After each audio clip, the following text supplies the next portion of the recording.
Bapak, Ibu, saudara-saudari terkasih, perikop sebelum bacaan Injil yang kita dengarkan hari ini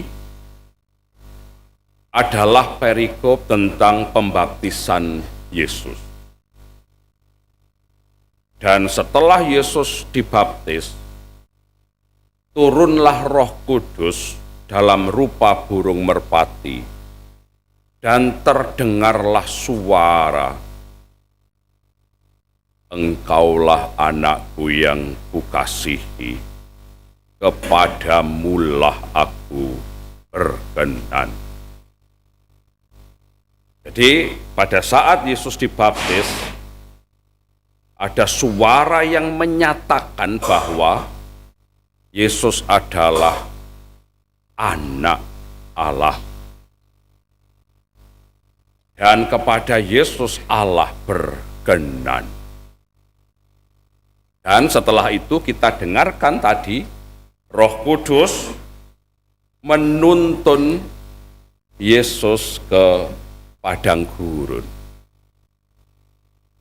Mungkin Bapak, Ibu, saudara-saudari bertanya, mengapa Roh Kudus menuntun Yesus ke padang gurun,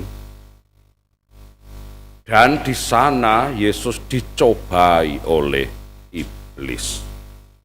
Mengapa?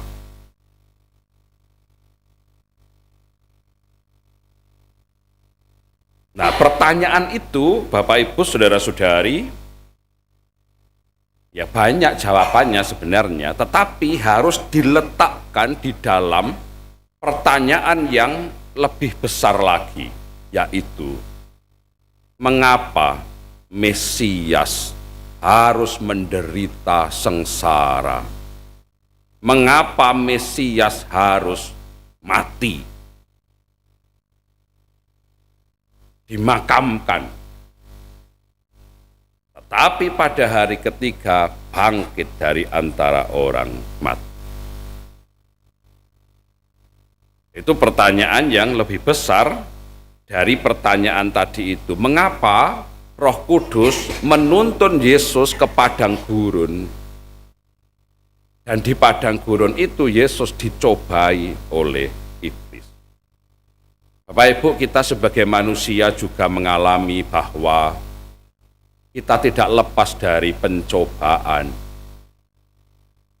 Mulai dari kita bangun tidur di pagi hari, kita selalu berada dalam pencobaan.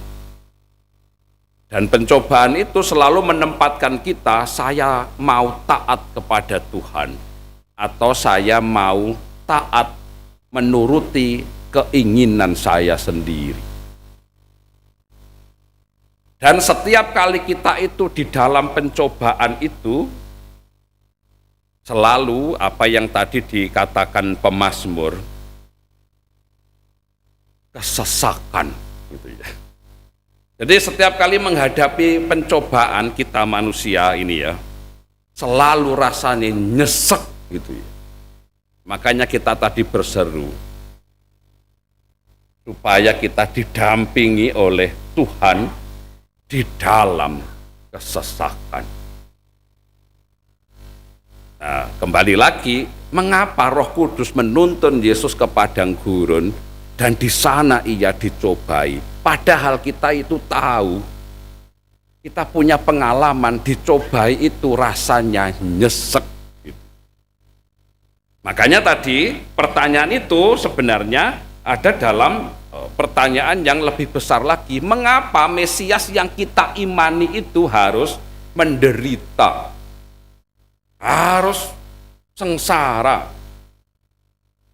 harus mati, yang nanti pada hari suci akan kita rayakan? Nah, maka Bapak, Ibu, Mesias harus menderita sengsara, mati, dimakamkan, dan pada hari ketiga bangkit. Jawabannya mudah malahan, itu ada dalam kitab suci. Karena Mesias yang menderita sengsara, mati, itu telah dinubuatkan oleh para nabi.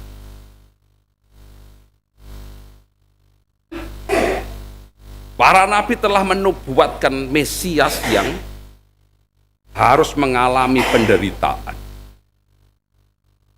harus mengalami kematian, dan pada hari ketiga bangkit.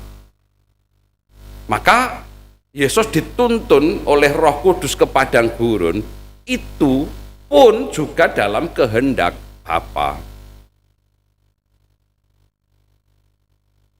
Meskipun di sana Tuhan Yesus juga mengalami berbagai-bagai pencobaan. Setidaknya tadi ada 3 pencobaan yang kita dengarkan. Ketika lapar, orang itu selalu yang di dalam benaknya adalah bagaimana saya mendapatkan makan supaya memenuhi, melegakan, memuaskan rasa lapar saya. Demikian tadi Tuhan Yesus juga dicobai, pencobaan yang pertama, jika engkau anak Allah, suruhlah batu itu menjadi roti. Dan menarik, Bapak Ibu Saudara-saudari, iblis pun menggunakan jika engkau anak Allah. Padahal ketika dibaptis dinyatakan engkaulah anakku yang kukasihi, kepadamulah aku berkenan. Lalu pencobaan yang kedua, semuanya ini telah diberikan kepadaku. Jika engkau menyembah aku, maka semuanya ini akan menjadi milikmu. Tipu daya dunia diperlihatkan. Apa yang baik yang diberikan dunia itu dipamerkan oleh iblis. Dan memang itu juga menjadi bagian dari pencobaan kita yang kita alami di dunia. Dan atas 3 pencobaan tadi itu Tuhan Yesus menang. Tuhan Yesus tidak menuruti kehendak hatinya, tetapi taat kepada Bapanya. Manusia hidup bukan hanya dari roti saja. Engkau harus menyembah Tuhan Allahmu.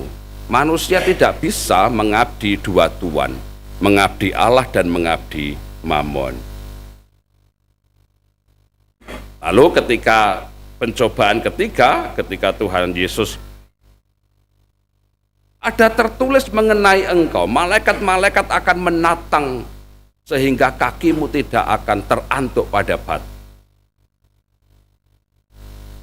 Dan Yesus menjawabnya, janganlah mencobai Tuhan Allah. Dan selama misi pelayanan publik Yesus, dia menyembunyikan jati diri kemesiasannya itu. Makanya ketika itu ditanya, kalau engkau Mesias, ngomonglah gitu. Supaya kami tidak menunggu. Maka dalam pelayanan publiknya Yesus menyebut dirinya anak manusia. Pencobaan ketiga ketika misalnya Yesus menuruti pencobaan iblis tadi, dan sungguh-sungguh malaikat menatang kakinya sehingga tidak terantuk pada batu. Itulah menyatakan diri sebagai Mesias.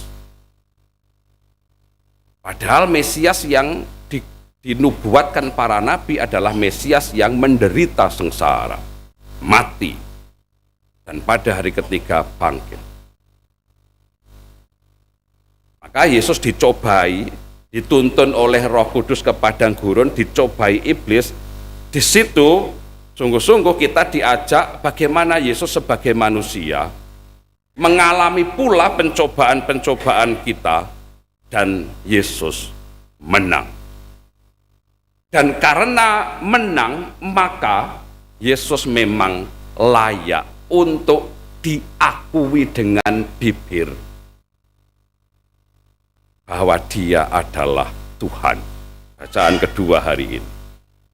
Dan karena Yesus menang atas pencobaan itu, dia layak untuk dipercayai dengan hati.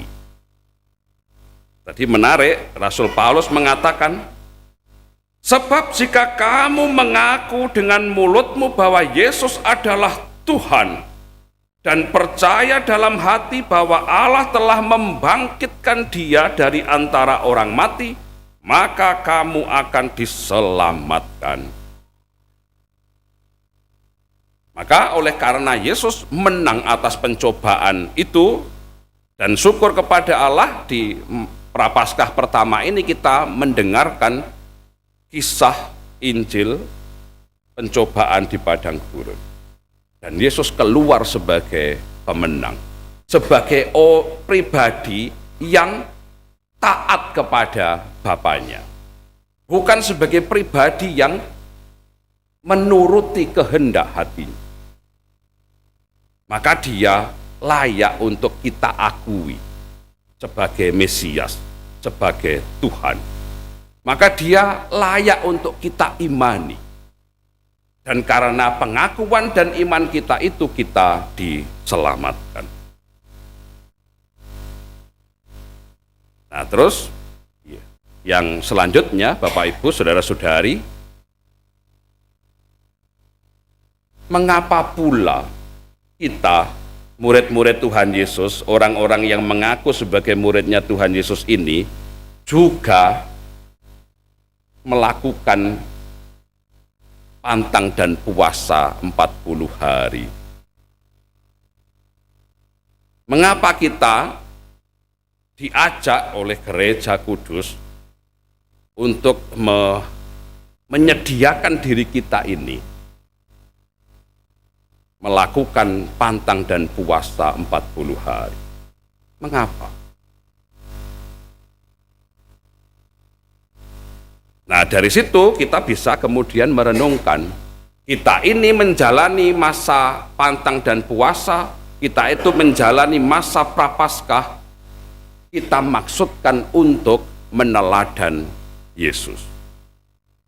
Karena kita sudah mengaku dengan bibir kita, sudah percaya dengan hati kita, dan itu menyelamatkan. Tetapi lebih dari itu, kita mau meneladan Yesus. Kita semua diajak untuk meneladan Tuhan Yesus. Maka jadikanlah 40 hari masa pantang dan puasa dan 40 hari masa Prapaskah ini sebagai proses rohani bagi kita untuk menegaskan kembali pilihan dasar kita. Kita mau memilih taat kepada Allah, atau kita mau memilih untuk menaati, mengikuti kehendak, keinginan hati kita. Kita menghadapi berbagai-bagai pencobaan dalam hidup ini. Nah, maka pilihannya jelas. Kalau kita berhadapan dengan pencobaan, maka apa yang akan kita pilih? Saya akan pilih taat kepada Tuhan, atau saya akan memilih mengikuti kemauan keinginan diri saya sendiri. Maka 40 hari Prapaskah ini semoga menjadi sebuah proses rohani bagi kita untuk menegaskan lagi. Sehingga Bapak Ibu, ketika kita meneladan Yesus dan kita keluar sebagai pemenang, kita ini menjadi persembahan yang hidup bagi Tuhan. Jadi persembahan kita itu bukan berupa barang-barang, bukan berupa sesuatu hal, tetapi pribadi kita inilah yang menjadi persembahan bagi Tuhan. Bacaan pertama tadi, hal ihwal tentang persembahan, semuanya itu sebenarnya adalah pesiarahan atau sejarah bangsa Israel. Tuhan, leluhur kami dulu itu orang Aram, sedikit gitu ya, masuk ke Mesir sebagai orang asing, tetapi menjadi bangsa yang besar. Lalu kami kau tuntun keluar dari Mesir. Nah, itulah perjalanan kemanusiaan kita, Bapak Ibu. Bukankah kita itu di dunia ini awalnya, ya, dikatakan ketika kita percaya kepada Yesus, kita bukan dari dunia ini. Tetapi kenapa kita bergelut dengan dunia ini misalnya? Tetapi syukurlah Sang Mesias menuntun kita keluar dari dunia ini. Dari tanah asing, kemudian kita dalam perjalanan menuju ke tanah yang dijanjikan, yang berlimpah susu dan madu tadi. Dari tanah air duniawi ini kita dituntun oleh Yesus menuju tanah air surgawi. Maka kita diajak untuk berpartisipasi meneladan Tuhan Yesus. Semoga masa Prapaskah ini sungguh-sungguh membuat kita mengalami proses rohani itu. Kita semakin taat kepada Tuhan, berhadapan dengan berbagai-bagai pencobaan, sehingga kita keluar sebagai pemenang dan pribadi kita menjadi persembahan yang berkenan kepada Tuhan. Amin.